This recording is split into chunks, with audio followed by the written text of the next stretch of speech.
Your Truth with life strategist Laura T. Real advice for regular people. Now, here's Laura. Hello and welcome to Own Your Truth, where we're talking real advice for regular people. I am Laura T. Thank you for listening. I know there's lots of ways you can spend your time, and I'm grateful you're going to spend the next hour with me. I'm so happy to be back this week. As you have likely heard, I have unintentionally been off due to various sporting events, so really excited to be back tonight. It's especially nice to be spending this time with you again this week. So tonight we are going to talk about purposeful parenting, what it means, and how you can dramatically shift your relationship with your kids by focusing on what you want instead of what they do. So, whenever I'm talking about kids, I always say, keep in mind, although there are these overarching concepts that we'll talk about related specifically to children, we're really talking about all of our relationships. And so, we teach people how to treat us. And that means if we aren't setting standards, then you're living by someone else's standard. And that's going to be a big part of tonight's conversation. So you'll want to stay tuned, listen to the whole thing. It doesn't matter if you have kids or not. These are about relationships and really how do you improve the communication. So the most important thing to remember as you listen and as you work with your kids on a daily basis, there is no one-size-fits-all answer to parenting.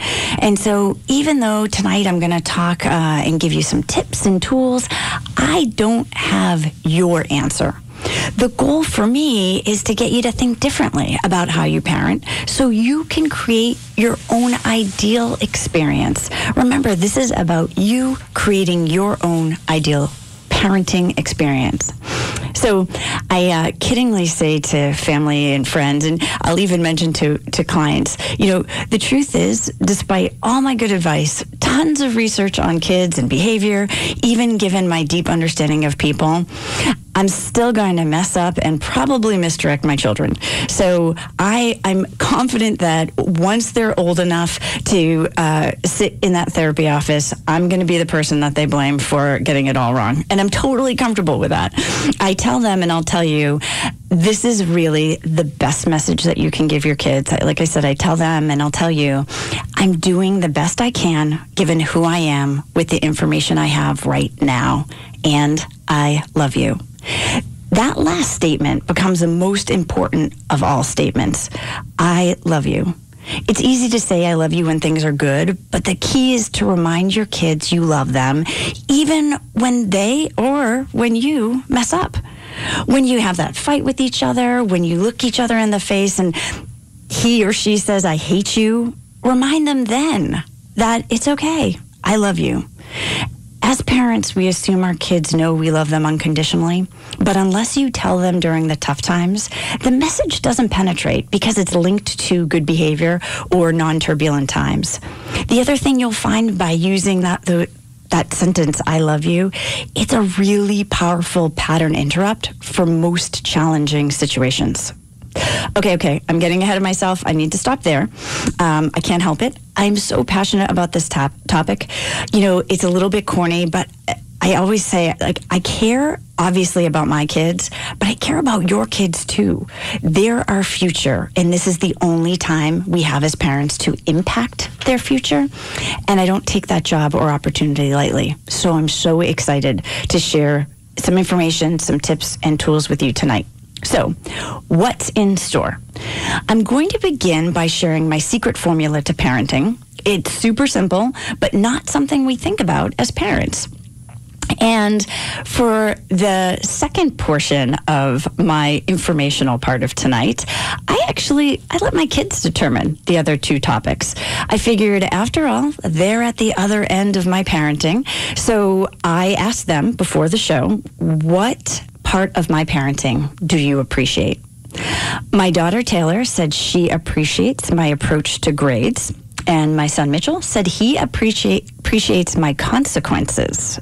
Interesting. So I'll dive into both of those topics tonight. And, I do have to mention that I didn't realize the gift of that question. What part of my parenting do you appreciate, until I asked it for the show. Like, how often do you sit with your kids and talk about your parenting style? Well, because of my work and what I do, we do talk about parenting a little bit more probably than most. But because I'm the disciplinarian, it can be hard to feel like the bad guy all of the time. And so even though I know that creating an atmosphere for them to grow and learn is more important than having them like me in the moment, it was really nice to hear what they appreciated. And so I have to say, I was somewhat surprised by their responses, but it's a great question. So, go ahead, ask your kids, what do you appreciate about my parenting style? You may be happily surprised by their answer as well. So parenting is a topic I could discuss for days, but most important, I want to get to your questions. Each week, the best part of the show is talking to you. So tonight, call in with your challenges and your questions about parenting. Every Sunday night, you have access to a free coach. This is your time to get your questions answered. I've already received quite a few questions on the Own Your Truth with Laura T Facebook page, but I love when I hear from you live. So remember, I answer questions during the second half of the show around 8:30 p.m. The phone number is 203-333-WICC. And if you're anything like me, you need that spelled out, 203-333-9422. Okay, a few weeks ago, we talked about luck and the law of attraction. If you missed the recording, it is and has been available on the Own Your Truth with Laura T Facebook page. So click on the link and you'll find previous week's shows there as well. Please know that we do our best to get the recordings of the shows up right after the weekend show at the beginning of the week, Monday or Tuesday. But be patient. I promise it will get posted as soon as I receive it. So keep checking back to the Facebook page. Remember to follow the Own Your Truth with Laura T Facebook page to get notices about upcoming show topics and special behind the scenes, including my weekly notes about what it's like to prepare for the radio show. This week there were no notes because it was sort of a mad rush to get here, but I'll post a little something after the show. So check that out. It's really great fun, challenging approach to try to fill this hour. So, get into my mind, take a look at the Facebook page, and see what it takes. All right. Before we get into tonight's topic, let's start well. And what does that mean? It means you get more of what you focus on. So today and every Sunday, we start well with good news from around the neighborhood, across the state, and beyond. In this week's Own Your Truth Good News, we're keeping it local. Our first story comes from the Beardsley Zoo in Bridgeport, where 2 Amur leopard cubs were born in January. Amur leopards are the world's most endangered feline species. There's approximately 80 Amur leopards in the wild and about 200 in zoos around the world. So when the cubs were born in January, it was cause for celebration. Now that the cubs are older, the zoo is sharing the joy by setting up a webcam inside the baby's pen to show them off until they're old enough to go on public display. The webcam went live this week at beardsleyzoo.org. There'll also be a donation link on the webcam page. I'll post the link on the Own Your Truth with Laura T Facebook page so that you can check it out. Be sure to take a look at them online and make time to visit the Beardsley Zoo. It's such a special place in our area, and they need your support both as visitors and in contributions. So check them out online and live at the zoo. The second Own Your Truth good news story comes from nearby Hartford. If you're looking for some laughs, there are a couple more days left to enjoy the 6th annual Hartford Improv Comedy Festival. This event features more than 60 improv troupes from Connecticut, New York, Vermont, and Pennsylvania. Some troupes come from as far away as Florida. Shows run in theaters throughout the city. They started April 4th. They run through April 9th. So check out the hartfordimprov.com/festival for a full schedule and tickets. Of course, I will post the link on the Own Your Truth Facebook page. Get ready for belly rolling laughs. Go take some time off. Go get a laugh and support comedy in our area. Our final piece of news I want to mention, this was last week's news, but it was worth bringing up. A huge congratulations to the Fairfield Ward High School Band, Choir, and Orchestra, who returned home after performing at Walt Disney World last week. 226 students from the high school traveled from Fairfield to Orlando for 4 days, where they had the privilege of performing in front of more than 100 people at Disney Springs Resort and learning directly from Disney cast members while visiting the Magic Kingdom. The high school teachers, students, and chaperones returned home with a trophy and lots of wonderful memories. That's this Sunday's good news on Own Your Truth with Laura T. Each week, I'm reminded there are so many good deeds that go unnoticed and totally cool things happening around the community. If you have news about a local individual, organization, or business making a difference in the community, let me know. Visit the Own Your Truth Facebook page and listen each Sunday to hear your news announced on the show. So, remember, tonight we're talking about purposeful parenting. I'm going to give you a formula that works for families, share some stories on how to put this stuff into action, and then we're going to talk about 2 approaches my kids told me they appreciate. So let's get started. You know, when I look at my own kids who are 15 and 13, they're smart, fun, complex beings who are very, very different. I realize if it wasn't for my work as a coach, I would be guessing at how to parent them. And probably guessing wrong because I would be basing my parenting on my interests and my values. Yes, I want to share all of those things with my kids, but I don't want them to be restricted by them. I want my values and experiences to open up a world so that they can begin to explore their own values and interests. I want to be asking myself every single day, what does it take to work with my kids, knowing, loving, and accepting that they're different from me while maintaining my sanity? I mean, that's really the big question, right? Like, how do we maintain our sanity while we create this balance in this loving environment? So this is when I came up with a concept I call purposeful parenting. I often get asked, jokingly by other parents, like, is there this magic formula? And people want a single secret, you know, like that magic bullet for parenting. And I laugh because, you know, there isn't one. Although intuitively we know that, we're still out there searching for the simple solution that's going to work in every situation. Well, the truth is there isn't a magic bullet. However, there is this simple equation that you can reference to help you create the type of experience you want as a parent. So again, it's not a magic bullet, but it's something you can reference to create your experience. And I call that equation purposeful parenting. So what does that mean? Are you ready? Because you may even want to grab a piece of paper for this and write it down. It's that kind of equation. So when I look at purposeful parenting, it starts off with standards, plus communication, plus consistency. And there it is, your equation for purposeful parenting. So after this brief commercial break, we're going to break down the equation, and I'm going to share with you an example of how I use it successfully with my kids.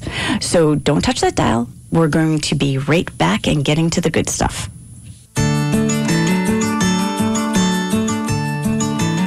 Welcome back. This is Own Your Truth with Laura T. And tonight we're talking about purposeful parenting.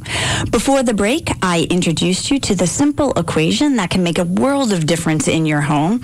And I'm going to review it right now. Remember, it's standards plus communication plus consistency equals purposeful parenting. Now, I admit it sounds simple because it is. The challenge is, if you're like me before my work as a coach, you're so busy responding to how your kids behave, and you aren't really taking that time to decide in advance what this equation means to you. I mean, we're not even thinking about it in terms of an equation. So let's break it down. Purposeful parenting starts off with you setting a standard. This is the standard you want for your experience, the standard for the way you want to live, the standard for your family life. This is not dependent on your kids, who they are, the type of personalities they have. This is about you as a parent. The next step is communicating that standard to your children. The idea behind communication here is you go beyond stating the standard. You also include what makes the standard important for you. Keep in mind that when you're communicating your standard, it's for understanding, not agreement. This is an important distinction I'm going to discuss in detail in a little bit. Then we get to consistency. You know, this is the hardest part about parenting. Well, if you're anything like me, it's the hardest part of parenting. It takes energy to be consistent, and it's so worth it. I'll share a story, maybe two, depending on the time, to help you see the benefits of consistency and the importance it has for kids to know that there is that level of consistency. Okay, so let's get back to this idea of communication for understanding instead of agreement. How often are you talking to your kids about rules and you expect them to agree, or maybe at a minimum not outwardly disagree with you? Probably a lot. After all, you know you're being logical, you know it's in their best interest, and if nothing else, they should agree because you're the parent. Well, my favorite questions to clients is, how is that working for you? Because if you're anything like me, it wasn't working. And I didn't know why until I did the research. So I'm going to save you the time and effort, and I'm going to tell you what I learned. First, it's important to understand the logical side of a child's brain doesn't develop until their mid-20s. This is not something we're told as parents, and yet it's vital to understanding how to communicate with them. So you can forget about it being logical. They're not going to get it at that level. Equally important, some kids aren't naturally going to agree because it's not their personality. To ask them to change is asking them to adapt who they are. And given the study and the work that I do, knowing that adapting, although it may change short term, it's not a long-lasting answer. It's a waste of time to try to get kids to adapt temporarily. I often go to my own example. I have a very strong-willed daughter, and I love that she stands up for herself. I love that she's bold and not afraid to take charge. Well, if she's going to be that way on the positive, then I have to expect and understand that that also means she's going to be bold and in charge, and sometimes that's in my face, right? So it's important to understand behaviorally, not everybody is going to simply accept the rules and say, okay. Finally, when it comes to tweens and teens, neurologically, their brains are meant to question and challenge you. It's a part of their development. I'm going to repeat it. Teenagers are neurologically supposed to question and challenge us. It's literally their brain's job. So, bottom line, in most instances, kids aren't going to agree. They aren't going to like the rules, and they need to understand they have to follow them anyway. And so as a parent, when I'm setting standards, I get to say, here's my standard. I want to share this with you so you know where it comes from. I don't expect you to agree with it, and that's okay. That doesn't change the standard. The difference in this form of communication is I'm not looking for a yes, I agree with it. Instead, I'm expecting a yes, I know the standard exists. That's a 2-millimeter shift in approach that will take away a lot of the frustration in your communication with your kids. Again, you're communicating for understanding, which is yes, I know the standard exists, and not for agreement. Yes, I agree with your rules and standards. Okay, so I like to tell stories because I think stories are a great way to show how to put into action some of these ideas. So I have a very strong standard that I do not bring stuff to school for my kids. So if they forget their homework or their lunch or their phone, I do not bring it to school for them. The standard was created because I work out of my home office. And so it would be easy to think that, sure, I can bring you anything you need. Well, after a couple of times, I realized this does not work for me. So I knew I had to set the standard that I do not bring stuff to school. In communicating that standard, I explained that my job as a parent is to teach you life lessons. And so it's really important that you know going to school prepares you for going to college, which prepares you for going to work. Once you leave the home, you won't have somebody to bring your stuff to you. So it's important you find a way to organize yourself and your stuff for school now so you don't forget anything. Or if you forget something, consider the consequences, or even get resourceful and find another way. So the standard is clear. I don't bring anything to school. This standard is not up for discussion. They don't get to change my mind about it.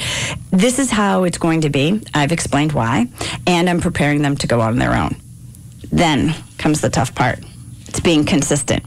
So my favorite story is when my son called and he forgot his trumpet. And on my voicemail, I get this message this is not verbatim, but it felt like this. This is what it sounded like. Mom, so yeah, forgot my trumpet, and I know you're not going to bring it, but maybe if I called, I know you're busy. Maybe you could. I know you won't, but I just thought I would call, and okay, I love you. Forget it. I don't need it anyway. That's literally how he answered it. He finished the message. Forget it. I don't need it anyway. Bye, and he hung up. Okay, so guess what happened? Nothing horrible happened. I did not bring his trumpet to school. He had to make up his band lesson. That was the consequence of not having his trumpet. And he was fine. So I shared the story because even with that adorable, heartfelt message, I could not go back on my standard. So another story, my daughter was starting cross-country track, and it was her freshman year, and she forgot her shorts and sneakers on the second day of practice. She's kind of nervous. She's pulling everything together in the morning. Her bus comes so much earlier, so she calls in a panic. I've had the worst day. I got lost in school. I was late for class. Now I forgot my clothes, and I don't know what I'm going to do. And so I said to her, well, here's the deal. You already know I'm not going to bring your stuff to school, and I'm also not going to pick you up early. So you have to go to practice, and you get to decide what you're going to do when you get there. You can get resourceful and find a way to get sneakers and shorts, or you can sit and cheer the team on. I support whatever you decide. I'll be there to pick you up at 4:30. Let me know how it goes. Again, the outcome. She ran in her jeggings with her sneakers, borrowed from her friend, and she got her fastest time. So it worked out just fine. Kids get really resourceful. So trust that they can come up with a solution. You don't have to be there to run for them. Let's review. Purposeful parenting. Set the standard, plus communicate it, and give your reason why, and then be consistent. Decide in advance your standards, and then work through the equation in a way that works for you. If you know you have a challenge with consistency, then you want to limit your standards to only those things you're 100% committed to following through with. Purposeful parenting isn't easy, but it's always worth it. Now, on to the fun part. All right. I told you at the start of the show, I asked my kids what part of my parenting do they appreciate, and I mentioned my daughter Taylor said she appreciated my approach to grades, and my son Mitchell said he appreciated my consequences. So let's talk about both. First, let's talk about grades. So my approach to grades is somewhat unique in that if you ask my kids what I think about grades, they will tell you I don't care about them. Which I always laugh because when they say this and it's out of context, it sounds really, really horrible, but it's true. So you see, although I don't care about grades, I do care about work ethic. Remember, I see my goal as a parent to prepare them for life. So when I thought about it, you don't get grades in life. You don't get grades at work. So if you work hard on a project and it doesn't get funded, or you put your heart and soul into a pitch and it gets rejected, that's a part of life. And so there'll be times when your kid will study really, really hard and won't get the A. There'll be subjects where your kid puts in a lot of effort and struggles because it's not where they're naturally skilled. And all of that can be okay when you keep in mind this idea of work ethic.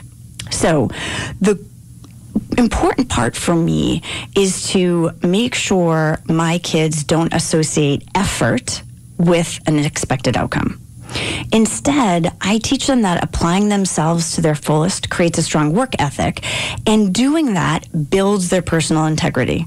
So being resourceful, working smart, and not being wedded to an outcome will take them farther than focusing on grades. Plus, they then get to associate the process and appreciate the process more and accept the outcome regardless of the results. And here's the cool thing. My kids get excellent grades. The big difference is their attitude. My kids aren't stressed about school. And so I'm often asked, what happens when your kid gets a bad grade? Well, in our house, a conversation happens. And it's not about the grade. It's about the meaning the grade has. So let me share a story. And I share this with my daughter's permission. While in 8th grade, my daughter had cheated on a Spanish quiz. So she had an A in the class, and she was taking the test. She didn't know the answer to 3 problems, and she didn't want her grade to fall. So she cheated. Well, Taylor's teacher had agreed to let her retake the quiz the following day. When Taylor had come home and explained the details of the incident to me, she kind of, justified what happened the same way she did with her teacher. And at the time of our conversation, she thought that retaking the quiz was fair because she really did know the material and she just got nervous. And anyway, so while I listened to her tell me the story, I just sat back and I held my judgment and I got really curious. I asked her a series of questions. I said, are you allowed to use your phone during tests? Is there any incident in which you'd be allowed to use your phone during the tests? And while we were talking, you could tell that she knew that she had cheated. So I said, Taylor, based on your answers, I know you cheated, and you know you cheated. And so what I'm going to do is say that this is your reputation, and you get to decide what you want to do with the teacher.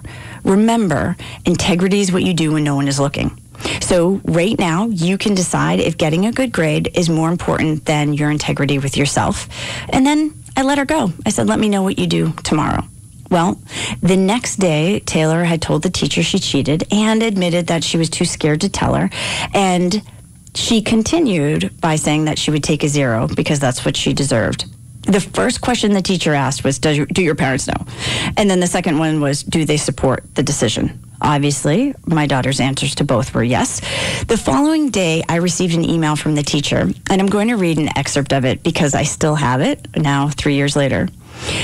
The teacher said, let me first say I was blown away by and extremely impressed with her, Taylor's decision to take full responsibility for her actions by accepting a failing grade. In all of my 17 years of teaching, I never encountered a student who was completely accountable for her actions, and I told her that and also praised her for her decision. So the letter went on, but for me, I was like dead stopped. In all of my 17 years of teaching, I never encountered a student who's taken complete accountability. Like, the truth is, when the message to our kids is grades are most important, it's often at the expense of something else. As we're seeing in recent news, sadly, sometimes it does come at the expense of integrity. Or equally important, it comes at the expense of our kids' mental health. There's more stress, increased anxiety, and a rise in youth suicide right now. So my message about grades is not one of judgment, whether grades are important or not. You know what's best for your family.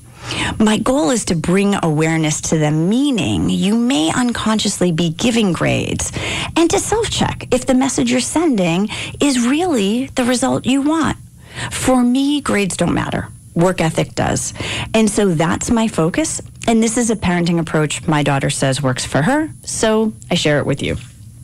Okay, so next we're going to talk about consequences.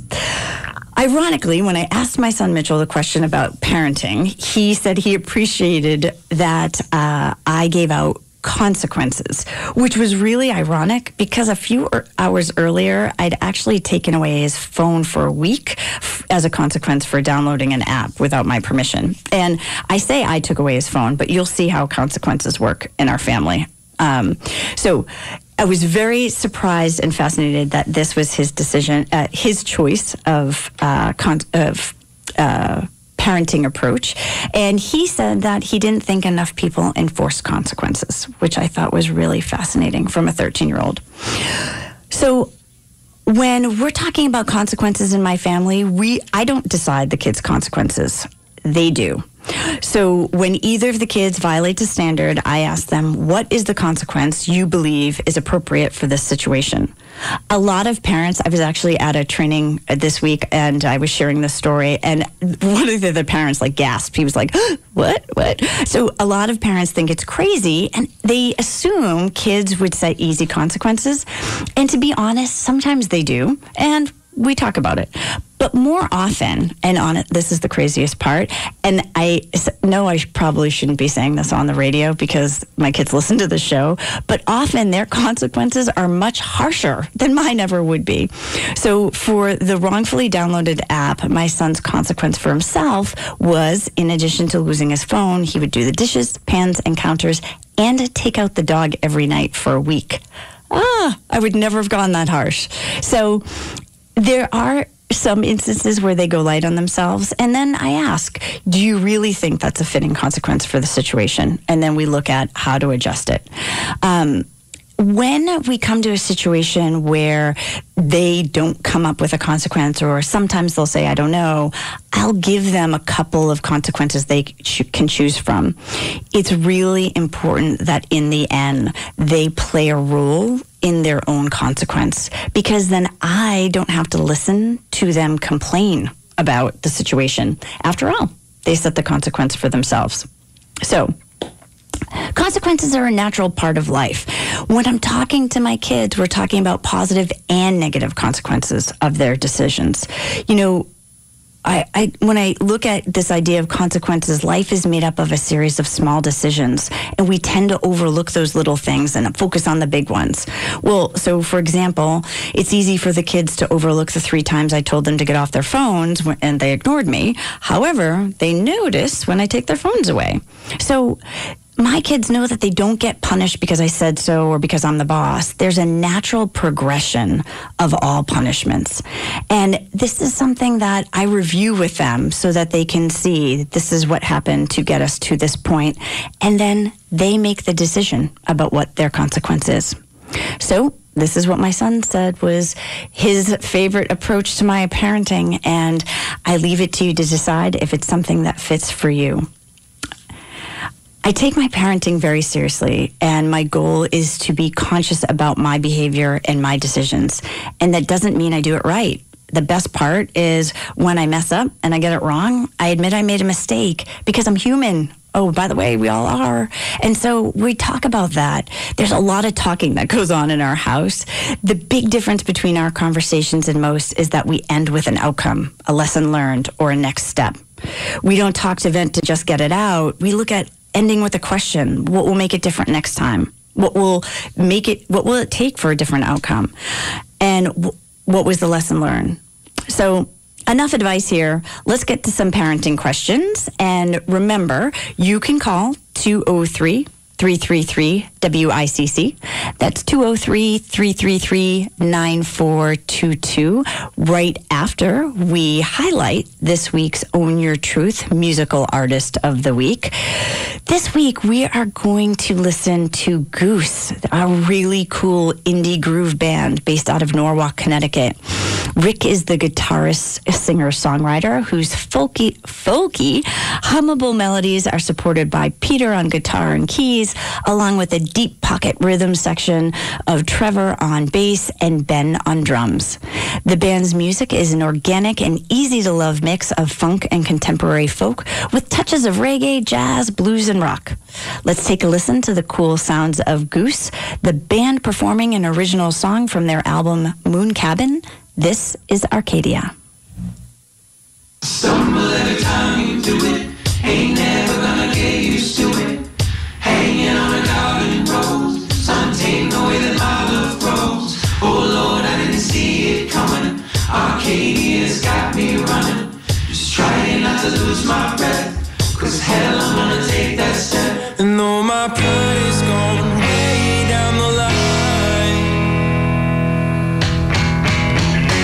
I'm just fine.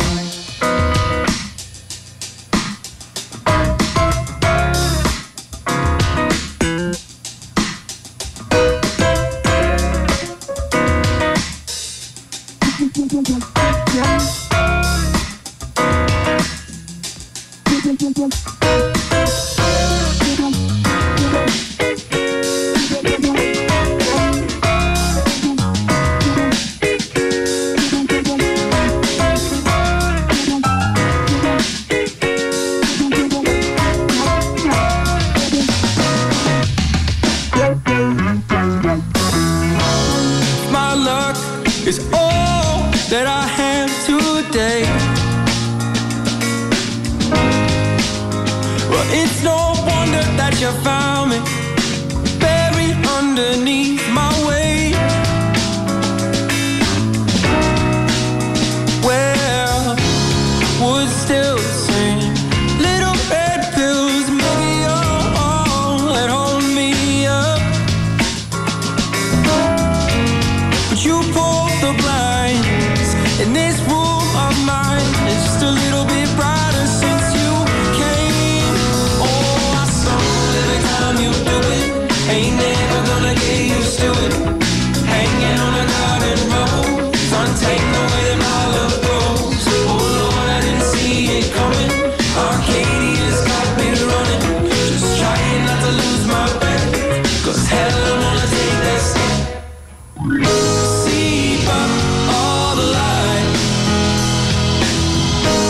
from the bottom of the spine. Don't fret, don't hang your head, 'cause I'm just fine.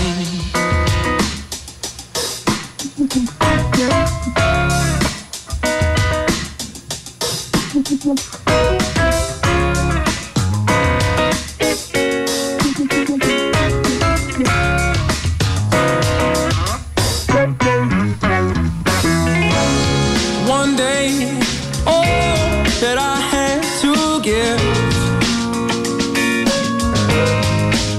and it will be sitting at your doorstep, waiting just to come on in. Oh, oh, oh, oh. Cold rooms and warm bedrooms, will they have left me up? It's a little bit lesser than I am, but I am going to be. Oh, I stumble every time you do it. Ain't never gonna get used to it. Hanging on a garden rose, untamed the way that my love grows. Oh Lord, I didn't see it coming. Arcadia's got me running, just trying not to lose my breath. 'Cause hell, I'm gonna take that step. See all the light from the bottom of the spine. Don't fret, don't hang your head, 'cause I'm just fine. Hello and welcome back to Own Your Truth with Laura T. This is Laura T. How awesome was Goose? They have a second album on their way and tour dates continuing to ramp up. So in their own words, the goose is getting loose. I will be posting a complete list of their tour dates on the Own Your Truth with Laura T Facebook page. Know that they will be on stage live in Bridgeport on Saturday, April 20th at the Acoustic. So take a look at them online or live and check out the Own Your Truth with Laura T Facebook page for all of their tour dates. I am thrilled the musical recommendations keep coming in. So remember, if you or someone you know would like to hear your original music live on the show, I'll be featuring an artist of the week. Send me a message on the Own Your Truth Facebook page. All original music is considered. Now, let's get to your questions. This is my favorite part of the hour. Remember, if you have questions about parenting that you'd like answered, call 203-333-WICC. That's 203-333-9422. While we wait for your live calls, I will be answering questions that came in from the Own Your Truth followers on Facebook. Thank you so much. Okay, so first, we have Carrie from Bridgeport. It's easy to set the rules, but I have a hard time following through with my kids. I'm tired, and it's sometimes easier to do it myself or get them what they want. What should I do? Wow, Carrie, this is all of us, right, at some point or another. And so I completely understand how you're feeling. It's really important, and it goes back to what I said a couple of minutes ago, that you decide the standards that you do not deviate from. And again, if the follow through is hard, it's making sure that there aren't a lot of them, but it's the stuff that's really important to your experience as a parent.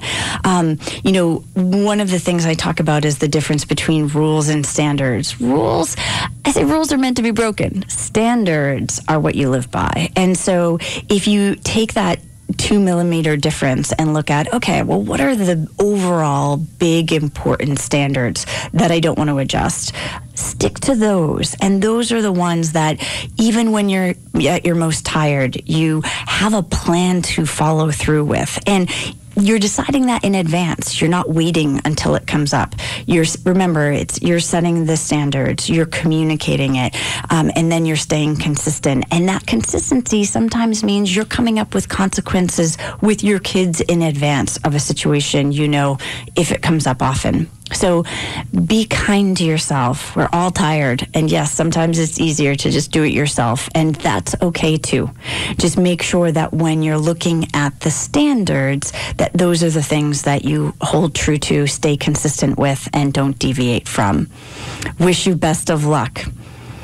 The next question comes from Marie from Massachusetts. When you're a grandparent, assuming the role of a parent for whatever the circumstance, how do you maintain a balance of discipline while still being a fun nana and papa? Oh, that's such a sweet question. I think this is happening more and more for grandparents who are assuming the role of parent, whether it be temporarily during the day while both parents work, or whether it be something that's a little bit long-term.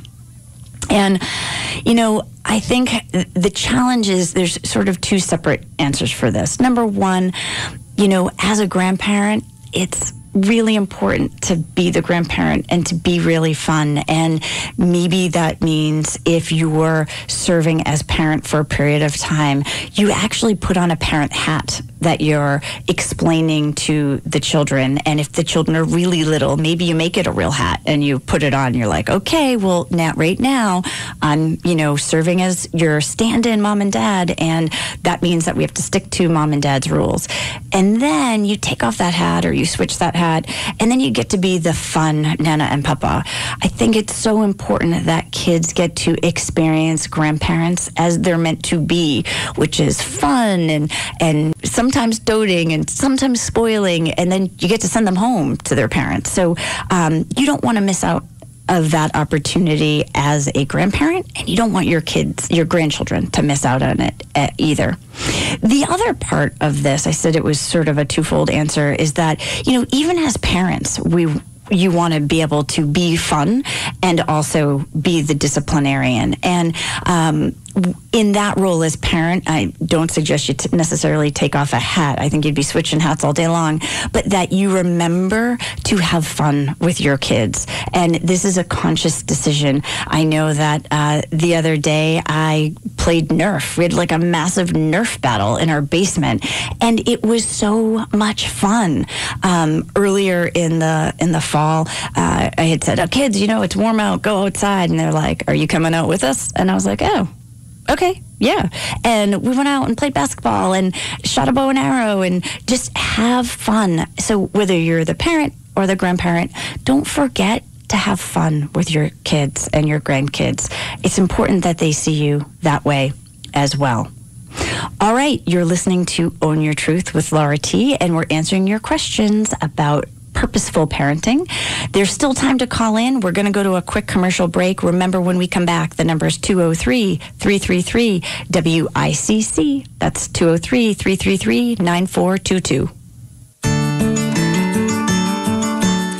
You're back and listening to Own Your Truth with Laura T. Your questions are on purposeful parenting. They're awesome. So we're going to keep going. Don't forget, there's still time to call in. 203-333-WICC. That's 203-333-9422. The next question comes from Mike out of Weston. He says, I'm the disciplinarian and my wife asked me to serve in that role.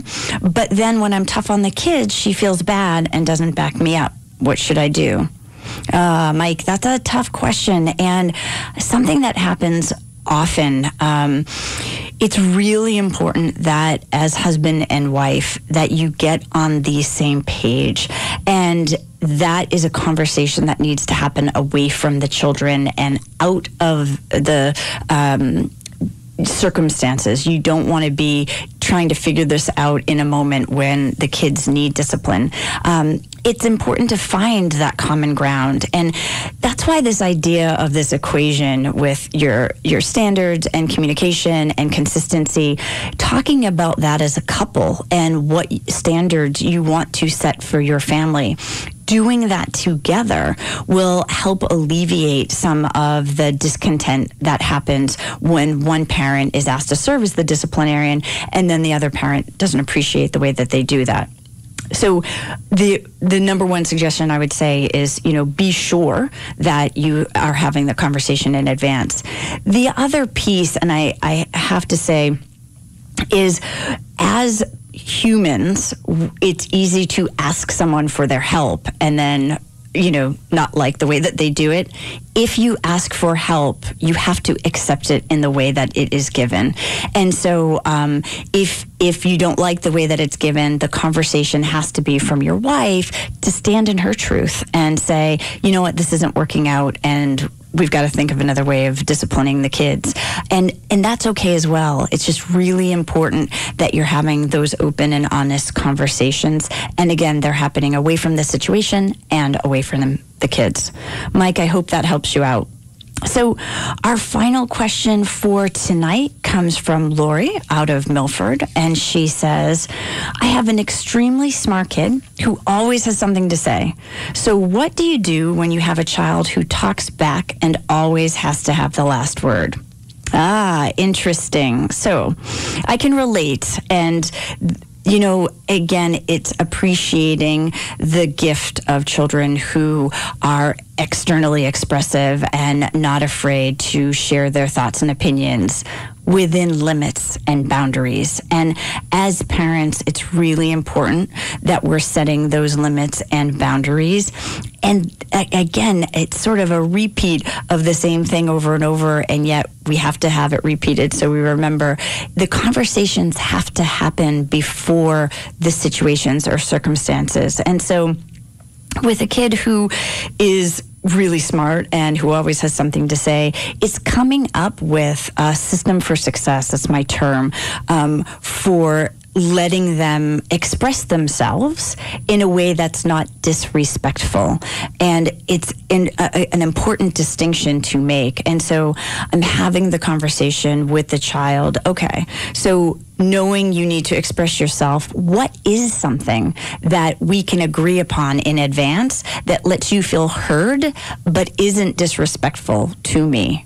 And so you're having this conversation and deciding together what will happen, and talking about the consequences. What will happen if the expression is disrespectful and there has to be a negative consequence? And then what happens if you can come together with this system for success and he or she gets to express themselves and feel heard while maintaining the need for standards and discipline you have? So, Lori, I hope that helps answer your question. I'm really happy to spend this hour with you and talking about one of my passions, which is purposeful parenting. And I hope that it's given you a different look at parenting. Remember, we're all doing the best we can with the information we have, so be kind to yourself. I'd love to hear your thoughts on today's show. Visit the Own Your Truth with Laura T Facebook page and tell me what you think. Thank you again for joining me tonight. Listen, next Sunday, we're talking about money. It seems around tax time, I'm coaching a lot of people who either feel they didn't make enough or they feel they've had to pay too much in taxes. And so the bottom line is there's a mindset to money and you can't afford to overlook it. So don't miss next week's show. Tune in Sunday, April 15th from 8 to 9 p.m. This is Laura T. on Own Your Truth. I'll hear you then, and good night.